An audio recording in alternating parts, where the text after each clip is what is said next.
감사합니다. 여러분들 가정과 우리 청년들 위해 크신 미래가 복되기를 예수의 이름으로 축원합니다. 성경에는 이 청년들의 얘기가 많이 나오죠. 복음서에도 또 예수님을 쫓아다니던 그 젊은 제자들도 있고요. 또 내가 무엇을 하여야 영생을 얻겠습니까? 용감하게 예수님께 나와가지고 영생의 길을 묻던 청년도 있고, 또 관에 눕지 말아야 될 이 청년이 글쎄 관에 누워서 죽어나가고 있던 나인성 과부의 아들 이 청년을 예수님께서 청년아 일어나라 이렇게 살려주시던 청년 얘기도 있고요. 예수님 잡히실 때 겟세마네 동산에서 마가라고는 이름이 밝혀지지 않는데 학자들이가 그렇게 얘기해요. 이게 분명 마가였을 것이다. 청년이 이불을 뒤집어 쓰고 예수님과 함께 철야기도 하다가 예수님 잡혀가는 모습을 보고 혼님을 벗어 던지고 도망하는 얘기도 성경에 있습니다. 이 청년 주일에 하나님이 함께 하신 청년 이런 제목으로 이 족장의 아들이었는데 그냥 극정직하고 노예로 전락한 이 요셉 얘기, 또 이 사람이 감옥에 떨어졌는데 나중에 청년 되는 이야기를 잠시 살피면서 이 청년 주일에 은혜 받는 시간이 되기를 바랍니다. 이 가정에서 보면은 이 편애를 하면 문제가 생기는 것 같아요. 되게 우리나라 이 가정은 전통적으로 큰아들을 좋아해요. 그죠? 큰아들. 그러면 좀 편애하는 경향이 있어요. 우리 집에도 그러고 저희 부모님들도 그랬어요. 제가 큰아들이었거든요. 얼마나 사랑을 받아. 그죠? 흥우야, 흥우야. 이러면서 잘하는지 몰라요. 근데 이게 다른 자녀들과 형제들에게는 편애가 되어가지고 불평이 되거든요. 이 야곱은 그것을 뒤바꾸려고 혁명했던 사람이에요. 야곱은 사실 쌍둥이였는데 동생으로 몇 분 차이로 동생이 됐는데 이걸 뒤집어 보겠다고 그랬어요. 장자의 축복을 훔쳤잖아요. 그래가지고 이 일이 들통이 나가지고서는 저 밧다나로 여삼촌집으로 도망하는 이 일이 일어났어요. 그런데 그 도망하던 그날, 그리고 그 도착한 그날에 제일 먼저 눈이 맞은 처녀가 있었어요. 그게 누구냐면 여삼촌의 둘째 딸 라헬이었다니까요. 그래가지고 이 외삼촌도 보통이 아니라 이 큰딸 먼저 보내야지 둘째 딸을 먼저 시집 보내는 게 없다. 이러면서 두 딸을 주면서 14년을 물고 먹어요. 이 야곱이 그래가지고 이 두 여자를 위해서 14년을 일합니다. 죽게 일하고 나중에 내가 이렇게 살다가는 내 집안은 언제 일으킵니까? 이러면서 불평하는 얘기도 거기 나와요. 그런데 한 20년 동안 일하면서 아내를 글쎄 넷이나 얻었어요. 옛날엔 다 그게 가능했던가 봐요. 그리고 20년 동안 12아들을 낳아요. 그래가지고 큰 가문을 일으키고 돌아오게 되는 것이죠. 그런데 이 야곱이 가장 사랑했던 이 라헬의 첫아들 이 요셉이 사랑받을 수밖에 없었죠. 그래가지고 색동옷도 입히고 이렇게 했어요. 근데 더군다나 이 라헬이 그만 그 밧다나람에서 가나안 땅으로 들어오면서 그 노동으로 말미암아서 이 임산을 하고 있었는데 그만 아주 사산이 아니고 자기는 죽고 아이는 사는 불상사가 일어나게 돼요. 그래가지고 이제 엄마를 먼저 보내고 이 두 아들이 남았는데 그들을 첫사람이 아들이잖아요. 그러니까 특별히 사랑했던 것 같아요. 그래서 이제 세상적으로 생각해 보면 사실 사랑받을 이유가 충분했죠. 그래서 다른 사람들보다 다른 형제들보다 더욱 사랑하고 색동저고리를 입히고 좋은 것을 입히고 아주 이렇게 사랑을 쏟았어요. 아버지 야곱의 이 편애는 그런데 형님들에게는 불편이 되고 불만이 되고 그래가지고 원망으로 가득 차 있는 일들이 일어나게 됩니다. 특별히 우리나라에서도 그런 경향이 있는 거거든요. 그런데 이 사랑을 받으면 좋지 못한 점도 있어요. 버르장머리가 없어져요. 자꾸 사랑만 해주고 그저 엉덩이만 두드려주면은 버릇없기도 하지만 사랑을 듬뿍 받고 자란 자녀들은 꿈이 많습니다. 그리고 떳떳하고 자신 있고 어디 가도 세상이 다 자기처럼 자기를 위해서 있는 것처럼 느껴요. 그렇게 당당하고 자신 있는 삶을 살게 해요. 그래서 사랑으로 키우라는 얘기를 하고 있는 거거든요.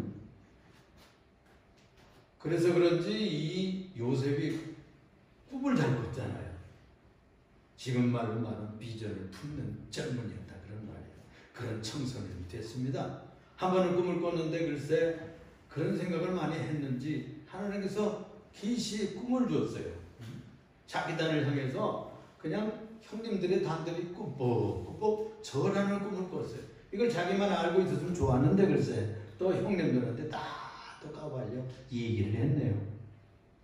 그러니까 어디 좀 보자고. 또 꿈을 꾸었는데 이제는 자기 별을 향해서 해도 절하고 달도 절하고 그리고 11별이 다 절을 하는 거예요. 그래서 자랑 삼아서 냈다 얘기를 했습니다. 아버지 야곱이 꾸짖습니다. 이날 내 어머니가 내가 다 가서 너한테 절하겠느냐? 그럼 형들도 같이 지쳐보라고 그랬다는 말씀입니다. 거기다가 이 형들이 무슨 번번이 실수를 하잖아요. 양치면서 어떻게 100% 이렇게 정직하게 또 뭐 잘 아버지 눈에 탁 맞게 이렇게 하겠습니까? 실수가 많겠죠. 요것을 또 이 요셉이 집안일을 살피다가는 다 고자질해요. 일러 바치는 걸 보고를 아버님께 드리는 거예요. 아버님으로서는 이 아이가 다 일들을 살피고 보고하니까 다 이렇게 관리할 수 있는 그런 노하우 또는 지식, 정보를 다 주는 거예요. 그런데 형들의 입장에서 볼 것 같으면 어떻습니까? 고자리지. 우리가 바꾸어 생각해 보면은 이 청년은 아주 총무하는 그런 일을 살피고 관리하는 그런 능력이 어렸을 때부터 있었다고 말해요. 탁월한 능력이 있었던 거예요. 좋은 점으로 보면 굉장한 거잖아요. 근데 이걸 뒤집어 형들의 입장에서 보면 저건 그냥 고자질쟁이야. 그냥 조금 하는 거 그냥 갖다 일러 바치고. 그러니까 말이 그 표현이 편하게 할 수 없었다는 거예요. 동생한테 편한 말로 대할 수가 없었다는 거예요. 그냥 퉁명스럽게 동생한테 얘기하고 질러댔다 그런 말이에요. 그래서 이 편애와 그 다음에 자랑을 하고 자꾸 이렇게 하고 또 이렇게 해서 고자질을 하니까 형님들의 막 존심, 자존심이 건드려진 거예요. 그리고 시기와 미움도 생겼던 것 같아요. 이래가지고 미움이 증오가 되고 아주 그냥 좋지 못한 계획을 하게 되는 것이고 사람이라고 하는 것은 뿌린 대로 거두게 되는 거예요. 처음에는 그저 말로 퉁명스럽게 했지만 나중에 이놈은 한번 혼쭐 내야 되겠다 이런 계획까지 하게 돼요. 결국에 나중에 이 증오심을 어찌할 수가 없어서 형들의 안부를 부르러 갔더니 동생 요셉을 잡아서 죽이겠다고 하잖아요. 어떻게 해서 그런 생각을 할 수 있겠어요? 그런데 그런 데까지 갔다는 말이에요. 어렵게 들판을 헤매다가서는 물어서 도단 그쪽으로 이 양치러 갔던 형님들을 찾아서 반갑게 맞을 줄 알았는데 저기 저 꿈쟁이 저놈 오는구나. 저놈을 없어서 저놈이 꾼 꿈을 이루어지나 한번 보자. 어떻게 되나 보자. 이랬어요.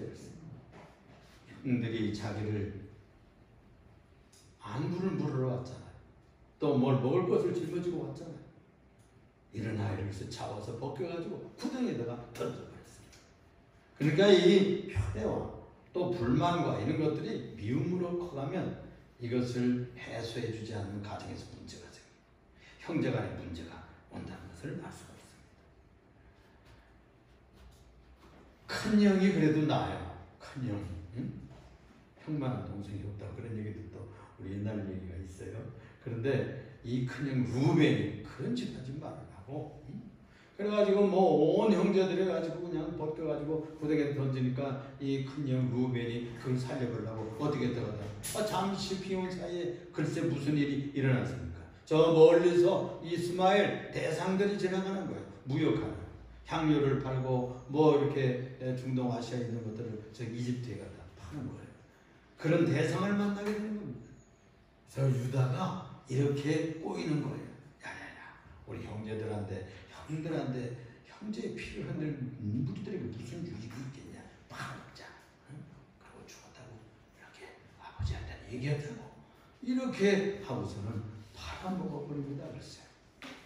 이래가지고서 팔려는 얘기가 오늘 본문 1절에서 시작이 된 거예요. 팔아서 누구네 집에 갔느냐? 바로 이 집에 간 거예요. 이집트의 가장 권력가의 집에서 측근이었던 보디발이라고 하는 이 친위대장. 옛날 성경에는 시위대장이라고 하는데 친위대장이죠. 아주 최고 높은 이 왕궁을 수비하고 아주 중요한 인사의 집에 글쎄 팔려갔어요. 노예로 팔려갔어요. 이게 뭐 부잣집 이 족장의 아들이 글쎄 이게 뭡니까? 하루아침에 노예가 되버리고 말았어요. 사람은 누구나 인생 살다 보면 젊은이들 다 그렇고 뭐 어떤 사람들은 유년 시절이 그런 사람도 있지만 어떤 사람들은 청소년 시절에 또 6.25 때는요 유년 시절에 청소년 시절에 고아가 된 사람이 많습니다. 고아가 된 사람. 이거 어려운 일을 겪는 거죠. 하루아침 그런 일을 당한 거예요. 부잣집 아들들이 또 그렇게 무슨 뭐 혐한 일 안 하던 사람들 다 얻어먹는 거지가 되고 그냥 그렇게 돼버리고 말았던 기억이 우리들 한국 역사에 있습니다. 그런 것처럼 이 요셉도 글쎄 고난을 당하기 시작했어요. 사람은 그래서 차이는 있어도요 시련을 당합니다. 고생도 하고요.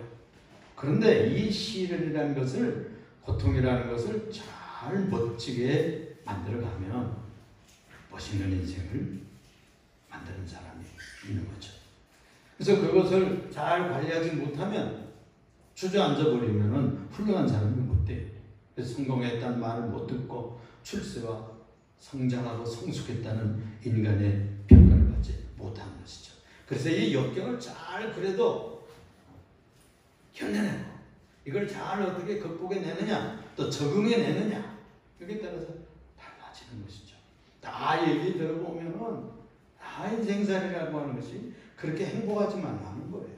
다 고비고비 넘고 고개를 넘고 어려움을 극복한 후에 그래도 괜찮은 삶을 살게 되는 것 아니겠어요? 팔려가는데 글쎄 요셉이 이끌려 야곱을 애굽에 내려가서 바로의 신하 친위대장 애굽의 사람 보디발의 집에 그를 데려간 이스마엘 사람의 손에서 요셉을 사버렸다고 그랬어요. 그런데 이 요셉은 가만 또 이렇게 바꿔 생각하면 적응을 잘한 것 같아요. 어려움이 금방 왔는데 어디 그렇게 적응을 잘하는지 불평했다는 얘기가 여기 기록이 없어요. 잘 또 이렇게 문맥들을 보면은 잘 적응해 나가서 극복해 나가고 거기에 삶의 정황에 맞추어서 해 나가요. 찔찔 짜고 그냥 무슨 뭐 어려운 당한 어떤 사람들은 뭐 술 마시고 무슨 뭐 빚들어 나가고 뭐 이러는데 그렇게 안 했어요. 상황을 잘 적응하고 극복해 나가는 지혜를 가지고 해 나갔어요. 그래서 우리가 이 당한 일 때문에 너무 상처받지 말고 세상에 여러분들 안 알아준다고 어려운 일이 왔다고 해가지고 고민하지 말고 좌절치 않고 잘 극복해 나가야 돼. 코로나 이거 우리나라에서 제일 잘 극복이 되고 있잖아요. 굉장한 겁니다 이거. 사스 때 또 다른 나라에 사스 안 왔나요? 또 메르스인가 그것도 다른 나라에 다 왔어요. 또 AI 뭐 이런 것도 뭐 다 그렇지만 우리나라가 그걸 잘했기 때문에 코로나를 잘 극복할 수 있었다고 하는 것을 여러분들 우리가 다 인정하잖아요. 그래서 이번에 점수를 많이 받은가 봐요. 그래가지고 무슨 뭐 다 선거에서 아주 좋은 점수를 받았던 것 같아요. 그렇습니다. 2절에 보니까 바로 그런 이 어려움 중에도 잘 적응해가는 이 요셉에게 하나님이 함께 하셨다는 거예요. 하나님. 이게 얼마나 큰 축복입니까? 이게 얼마나 큰 축복이에요. 우리가 이 역사나 우리들의 개인사를 해석할 때 하나님이 내가 이런 어려운 지경에도 하나님은 나와 함께 하신다. 이런 믿음이 굉장히 중요합니다. 이거 뭐 나 이거 하나님께서 나 이거 잘 믿었는데 11조 했는데 나 이 성수질이라고 했는데 지금 나를 이렇게 버리셔? 이렇게 반감 가지고 이러면 안 돼요. 여기 보니까 여호와께서 요셉과 함께 하심으로 그가 형통한 자가 되어 그의 주인 애굽 사람의 집에 있으니 그의 주인이 여호와께서 그와 함께 하심을 보며 또 여호와께서 그의 범사에 함께 하심을 보았더라 그랬거든요. 그러니까 이 얘기를 누가 했겠어요? 요셉이 해준 얘기를 후손들에게 내려오다가 모세가 기록한 거예요. 그러니까 이 사실을 간증한 겁니다. 후손들한테. 내가 이런 일을 처지에 있었어도 하나님이 함께 하심을 보았고 내 주인께서 그걸 다 보고 나에게 이런 축복을 해줬다. 총무까지 나를 만들어주더라. 이런 얘기를 했을 거 아니에요. 그러니까 모세가 그 후손들이 이 귀한 자산을 잃어버리지 않고 기록했단 말이에요. 그래서 아브라함도 중요하고 이삭도 중요하고 야곱도 중요하지만 정말로 하나님의 정신을 터득하고 이해한 사람이 두 사람 나오는데 바로 누구냐면 하나는 유다예요. 하나는 요셉이라고. 그래서 그리스도의 모델이라고 해서 하나님이 함께한다는 사실을 어려운 처지에도 있을 때 믿는 사람. 그래서 노예로 팔릴지라도 하나님은 나와 함께 하신다는 신앙 고백적인 삶을 살았어요. 그렇게 믿었어요. 그걸 전승시켜 주었어요. 얼마나 굉장한 신앙입니까? 이거. 그래서 주인이 무엇을 맡겨도 잘 해내니까 믿음을 얻는 거죠. 쟤한테 맡기니까 잘 되는구나. 다 해치우네. 좀 말끔히 끝내주만 이렇게 생각을 하고 또 큰 거 맡기고 이것도 맡겨보고. 응? 옛날에 다 큰 주인들이 그랬어요. 점원들 쓰고서 믿을만한가 안 믿을만한가 그런 거 다 체크하잖아요. 돈도 슬쩍 흘려놔보고 돈 뚜껑도 열어놔보고 그러는 거예요. 응? 그런 걸 잘 정직하게 하고 진실하게 하고 잘 하면 인정받게 되는 것이죠. 사람의 눈에 드는 것이죠. 그러면 하나님이 기뻐하시는 거예요. 네가 제대로 코스를 밟고 있구나. 그러니까 이 성공하는 청년들은 우선 자기가 맡은 일을 끝내주게 해야 돼요. 그냥 열심히 해서 시시하게 그거 뭐 나한테 이런 것까지 맡겨? 이래가지고 툴툴대면 아니 됩니다. 형편없는 일도 시시한 일도 보잘것없는 일도 나같이 나 훌륭한 사람한테 이런 시시껍질한 걸 맡겨? 이렇게 생각해서는 안 돼요. 보잘것없는 일도 잘 해내야 큰 일도 잘 해낼 수 있다고 하는 것이 우리들의 경험이고 성경의 이야기예요. 그러니까 성신과 노력이 없었다면 하나님도 윗사람도 기뻐하시지 않았을 거예요. 그는 그래서 이런 삶을 어디서 배웠을까요? 나는 아버지에게서 배웠다. 그렇게 봐야 돼요. 야곱에게서 배웠을 거예요. 야곱이 뭐 어려운 처지에서 갖은 고생을 하잖아요. 바다라는 아람에 가서 그 피나는 고생 겪었어요. 야곱이 사기치고 거짓말하고 이렇게 뭐 삥땅하고 그런 것은 아무것도 아니에요. 그 애삼촌 라반은 더 했어요. 그 머리 위에서 놀았다고. 그런데도 그걸 다 극복해 내고 그런데도 뭘 버리지 않냐? 하나님 믿음을 버리지 않았어요. 아이고 세상이 다 이런데 뭐 적당히 사는 거지 뭐 하나님이 뭐 신앙이 뭐 이렇게 생각하지 않았어요. 야곱은 그럴수록 더 하나님을 붙잡고 하나님이 나를 지킨다. 하나님 나와 함께 하신다. 그가 베델에서 나타났었던 그 하나님이 내가 거기 아따라를 갔다가 다시 돌아올 때까지 지켜주시리라고 약속했으니까 이렇게 믿고 그 신앙을 버리지 않았던 것입니다.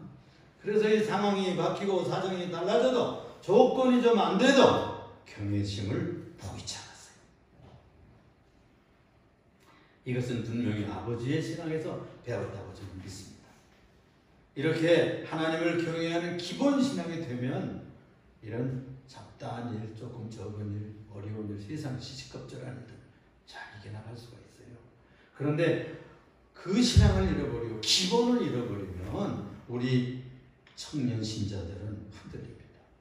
그래서 우리가 하나님 믿는 이 신앙을 잘 지켜나갈 수 있기를 바랍니다. 그때 하나님이 함께 하신 것이 드러나게 돼요. 하나님 그 보입니다. 아, 저 청년은 하나님 같이 하시는구나. 저 청년은 진실하구나. 하나님의 양식이 있구나. 저는 믿는 청년이네. 분명 다르네. 믿는다고 그러더니 교회 다른다더니 다르구만. 이런 것을 주위에서 합니다. 친구들이 벌써 알아요. 그러므로 이런 노력은 내가 하지만 하나님의 사람을 키워주고 성공케 하는 것은 하나님이에요. 그래서 노력은 내가 하지만 땅에서 있지만 우리가 성사는 제천이라 하나님이 하신다고 그래요. 요셉이 그의 주인에게 그래서 은혜를 입어. 그래서 은혜를 입는다는 말은 사랑받는다는 얘기예요. 잘하니까 성실하니까 충성하니까 사랑해 줄 수밖에 없는 거예요. 은혜를 베푸셨다. 주인에게 은혜를, 사람에게 은혜를 못 받는데 하나님 은혜를 받겠어요? 어? 그렇잖아요. 주인의 상사의 인정을 받아야 하나님의 인정하시는 가치가 나온 거예요. 그래서 여기 보니까 그의 주인에게 사랑을 입어 은혜를 입어서 섬기니까 요셉을 가정 총무로 삼고 그랬잖아요. 그리고 그의 손에 다 모든 걸 위탁해서 다 맡겨버렸어요. 이 청년한테 맡기면 다 된다. 걱정할 것 없다. 이렇게 된 것이죠.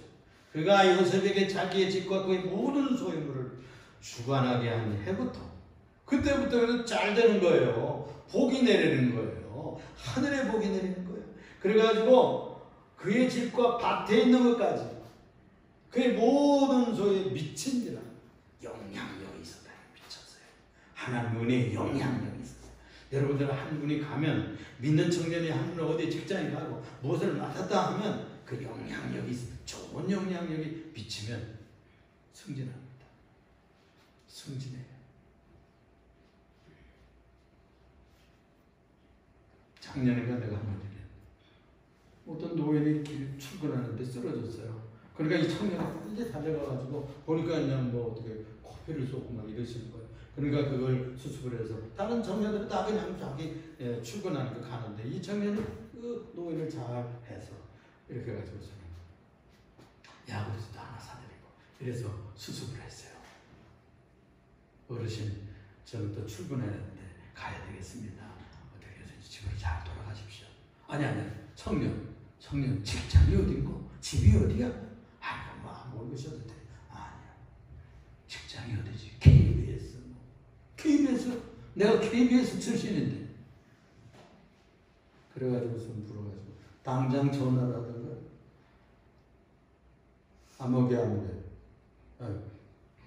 지금 이 청년이 KBS 직원이라는데 이러고 저러네. 이렇게 좋은 직원을 두어서 좋겠구만. 잘 유념하게 잘 눈여겨봐주게 이랬단 말이에요. 나중에 그가 승진했어. 그 실화입니다. 청주에 있는 방송국 얘기예요. 그러니까 우리가 출세하고 승진하는 것도 우리가 어떻게 섬겼는가에서 좌우된다. 얼마나 잘 섬기면 인정받죠. 점수 받는 거예요. 그 필수예요. 그런데도 그런 것을 잘 하기가 쉽지 않아요. 주인이 그에게 맡기니까 너무 잘 되거든요. 또 맡기고 복이 되고 형통하는 복이 내리고 하나님이 함께 하시니까 잘 될 수밖에. 그래서 이 청년 신자 하나가 잘해주면 회사가 잘 됩니다. 실제로 그래요. 이 믿는 청년 직원 하나가 잘해주면 그 기업이 문이 열려요. 성장하게 됩니다. 이렇게 해서 승진도 하고 인정도 받고 그렇게 되는 것이죠. 그의 사역이 확장돼 갑니다.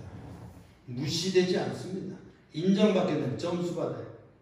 출세하는 비결이라고도 볼 수가 있는 거예요. 진리는 멀리 있는 게 아닙니다.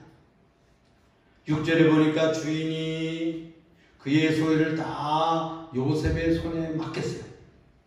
위탁하고 자기의 먹는 음식에는 상관하지 않았어요. 요셉은 용모가 빼어나고 아름다웠더라. 만든 얘기일까요? 나는 그게 외모만 하는 얘기로 난 읽고 싶지 않아요. 그는 단정했다고 볼 수가 있어요. 단정한 사람이었어요. 사람이 성실하고 진실하고 단정하면요 아름다워 보입니다. 멋있는 매력이 있죠. 그 사람한테 가까이 가고 싶고요. 알아주고 싶고 친구하고 싶고 그런 거예요. 그런 가치가 그 인격에서 발휘되니까 멋있을 수밖에. 그래서 이 갖추어진 이 청년이 얼마나 멋있으면 아니 이 주인 마님이 글쎄 눈짓을 잡고 하는 거예요. 응? 눈짓을 잡고 해요. 그런데 그걸 떨치고 이겨냈어요. 이 청년 요셉이 얼마나 단순하게 마음을 먹고 살았는지를 알 수 있는 증거입니다. 주인이 모든 것을 나에게 맡겼지만 당신은 그의 아내가 되면이다. 하나님 앞에서 내가 어떻게 이 큰 죄를 지겠습니까? 이러면서 그는 겉옷을 붙잡는데 벗어 입고 도망을 쳐서 이렇게 된 것으로 말미암아 그가 감옥으로 떨어지는 누명을 쓰게 되는 겁니다. 이태원의 클럽은 게이바라고 그래요. 나는 뭐 가보지도 않았는데 사람이라고 하는 것은 갈 길이 있고 아니 갈 길이 있습니다. 비록 그가 누명을 쓰고 옥에 떨어졌다 할지라도 길이 아닌 길을 안 간 거예요. 이것이요 전화위복이 되는 겁니다. 친위대, 이 친위대 감옥에는 바로의 이게 거슬리게 있는 장관들이 들어옵니다. 거기에는 경제 강령, 고급 공무원들, 또 군사 전문가, 장군들, 또는 애굽의 모든 중요 인사들이 감옥에 들어오는 거예요. 요셉도 거기에 들어갈 거예요. 왜 거기를 보냈을까요? 이제 애굽을 통치할 때 애굽을 메스터한 리더가 되어야 되기 때문에 이 감옥은 이집트의 최고 대학이었어요. 총리가 된 대학이었다. 거기서 경제를 배우고 이집트의 군사학을 배우고 거기서 모든 애굽의 제도를 메스터했던 것이죠. 그래가지고 이 30세에 글쎄 이력 총리로 하나님께서 하나님의 방법으로 등극시키는 겁니다. 그러니까 이게 전화위복되는 이 어려운 처지가 총리 업무 수습하는 기간이었다고 볼 수가 있는 거예요. 이렇게 우리가 세상에서 환난이 오고 역경이 오고 또 시련이 오고 또 실패해가지고 실패하고 갑시오. 겉으로 실패죠. 뭐 감옥에 떨어졌으면 얼마나 누명을 쓰고 그 딱지가 붙는 거 빨간 줄이 올라가는 건 아니에요? 여러분 우리나라에도 한두 번 감옥에 들락날락했던 사람들이 장관도 하고요. 그 사람들이 국회에 입성도 하고 그럽니다. 여러분들이 잘 아시는 목포 선고 나온 김대중 씨 감옥에서 10,000권 이상의 책을 읽었다. 10,000권 이상. 이 시련과 고통의 기간을 어떻게 보내느냐? 이 청년의 미래를 결정합니다. 거기서 깊은 묵상하고 거기서 요셉이 기도하고 영성이 깊어지고 세상을 내다보는 해석하는 눈이 생기고 하나님의 뜻이 무엇인가 분별하는 계시의 분별이 생기고 예지의 능력이 열렸던 것이죠. 그가 총리로 있으면서 7년 흉년을 잘 겪어낸 것도 7년 풍년 때를 어떻게 잘 활용한 지혜를 얻었기 때문이 아니겠어요? 아까 코로나 체크 키트 얘기도 잠시 했습니다. 그게 준비됐기 때문에 극복할 수 있는 것이죠. 준비하지 않으면 어려울 때 준비하지 않으면 잘 감당할 수 없는 거예요. 사람은 그래서 어려울 때 어떻게 잘 지내느냐 그 사람이에요. 또 너무 잘 되었을 때도 잘 준비해야 됩니다. 당한 것을 생각하면서 곡식을 잘 비추겠다. 누가 사러 왔어요? 형님들이 가나안에서 다 흉년이 들으니까 이집트의 총리 앉아있던 이 동생 앞에 곡식을 무역하러 왔잖아요. 마음 같아서는 어떻게 했을까요? 그냥 뒤집어가지고서 너희들 응? 형님들 잘 왔어. 그래 날 여기다 팔아먹어서 이러면서 원수 같고 그저 막 이렇게 해야 될 세상 싶은데 그렇게 하지를 않았어요. 오히려 그들을 위로하면서 이렇게 말했어요. 당신들이 나를 여기 팔았다고 한탄하지 마세요. 속상해하지 마세요. 하나님이 당신들을 구하시고 나를 먼저 이 이집트에 보낸 겁니다. 하나님이 나를 보낸 것이지 당신들이 팔아서 온 게 아니에요. 하나님의 섭리가 있다는 것을 읽어낸다. 오히려 그렇게 하면서 내가 당신들과 당신의 자녀들을 잘 양육하겠습니다. 이런 선언을 했던 것을 성경에서 읽을 수가 있습니다. 그래서 우리가 요셉을 그리스도라고 해요. 그리스도의 그 시대의 구세주예요. 그리스도의 모델입니다. 전형이라고 볼 수가 있어요. 여러분들이 잘 아는 최명신 장군 있죠? 이 최명신 장군이 파월 사령관으로 날렸던 것을 알 수 있잖아요. 박 대통령이 독재할 때 나서가지고 면전에 반대했다. 당신 이러면 안 됩니다. 했던 사람이 바로 최명신 장군. 그래서 출세길이 막히고 승전길도 막혔지만 유명한 사람, 존경할 사람이죠. 근데 이분이 87세에 고만 소천을 했어요. 그래가지고 4일장을 하는데 그 동생이 와서 앉아서 박 세우면서 이렇게 보살폈다고 합니다. 근데 이제 또 뭐 사무자라는 걸 하잖아요, 세상에서는. 근데 그걸 하러 이제 하는데 그 부인이 문신데 동생, 시동생한테 오지 말라. 4월 동안 꼭 박 세워주면 어떻게 또 삼재 또 합니까? 그러니까 쉬게 했다는 거예요. 그래서 이 동생 얘기를 하는데 이 사람은 친동생이 아니라는 거예요. 6.25 때 25살 때 최명신 장군이 장교일 때 강원도 지역에 토벌을 한 거예요. 거기에 대남 공작 때 인민 유격군들, 빨치산이라고 그러죠. 이걸 지금 토벌을 해가지고 하는데 누가 잡혀는 거 아니? 이 대남의 이 남쪽에 유격대 총사령관 김원팔이라는 자가 체포가 된 거예요. 그래가지고 전가를 올렸는데 설득을 하고 전향을 하고 너무 사람이 똑똑하고 그러니까 그랬던가 봐요. 그냥 말을 안 듣다. 그래가지고 권총을 줬어요. 권총을 줘서 그 자결했다고 합니다. 자결하기 전에 이런 얘기를 하더라는 거예요. 저 문 밖에 한 소년이 있는데 좀 거들어 주시오. 남조선에서 교육시켜서 먹고 살게 해주시오. 본래 쟤는 부모가 죽었는데 내가 걔를 돌보겠습니다. 이러는 거예요. 그래가지고 약속을 했다는 거예요. 최명신장은. 알겠다. 그리고 그 사람이 죽은 거예요. 김원팔이는. 그래서 이 아이를 자기 동생으로 입조를 했대. 25살이니까 뭐 총각 되니까. 그래가지고 자기 동생으로 들어와서 성시도 가고 채씨가 됐어요. 나중에 공부시켜가지고 서울대에 들어가가지고 공부 잘 해가지고 교수가 됐어요. 지금 모 대학 교수로 동지가다가 이제 나왔는데 그 얘기를 하는 거예요. 그 얘기를. 그걸 숨기고 있었는데. 근데 그렇게 하면 승진하는데도 어려움이 있을 수 있잖아요.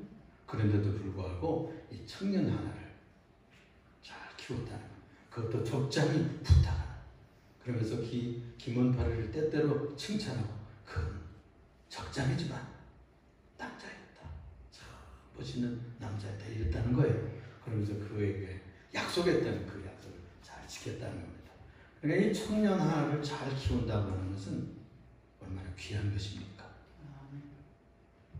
우리 사랑하는 크리스찬 청년들이요. 정신이 고상한 사람이 이왕이면 좋겠어요. 마음이 넓은 사람이 되어요. 또 그리스도의 정신을 이룬다고 하면 성공입니다. 그래서 아까도 얘기했지만은 이 유다는 팔아먹자고 제일 앞잡이가 유다였어요. 형님이었어요.